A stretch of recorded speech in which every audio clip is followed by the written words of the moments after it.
There's actually a blessing when we go through storms, if we consider this parable that Jesus tells us. Because a storm gives us an honest view of our foundation. We all enjoy sunny, clear, peaceful days. There's definitely a blessing in that. But sometimes it's easy for us to neglect our foundation when we don't perceive any threat on the horizon.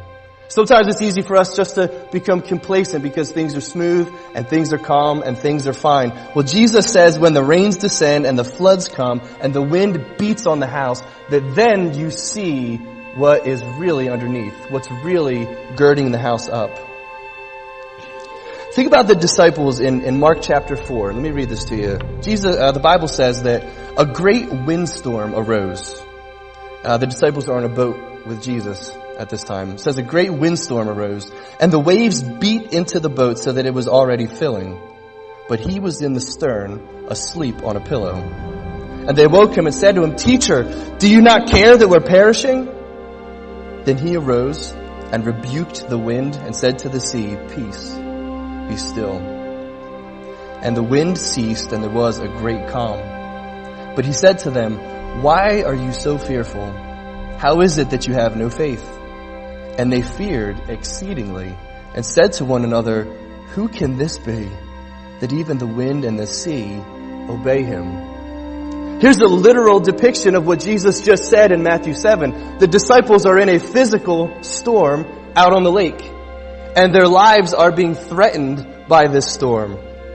And this storm in Mark chapter 4 exposes the fearfulness of his disciples and how shallow their trust in Jesus really is.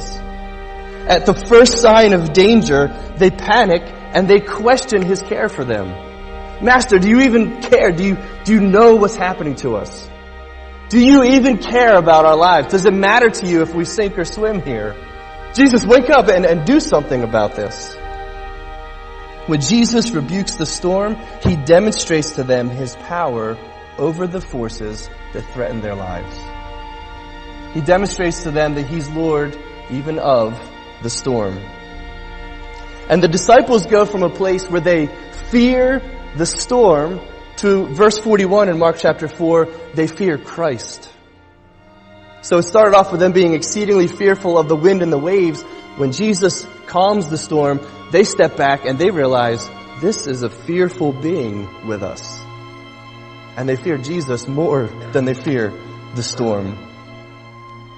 So the storms in our lives expose our greatest fears, don't they? They confront us with our deepest and our most dreaded fears. And Jesus put his disciples through storms by design to challenge them with the shallowness of their faith and to develop a deeper relationship with him. He didn't just put them through a storm to say, "You guys don't get it. You guys are idiots. Look how weak you are. Look how stupid you are." He put them through a storm to show them there was so much more available to them. He wanted them to come to a deeper, more complacent rest in him. And that's why he put them there. So obedience and loyalty to Christ glorifies him when we're in storms. He's honored when his disciples display confidence in him despite dire circumstances. And on the other hand, when we doubt his care and when we panic in a storm, those are thoughts we have to rebuke. Those are thoughts we have to forsake and grow out of. So both men in Matthew 7 are building a house. Both men hear the word of Jesus, and both men experience a storm. That's how they're similar.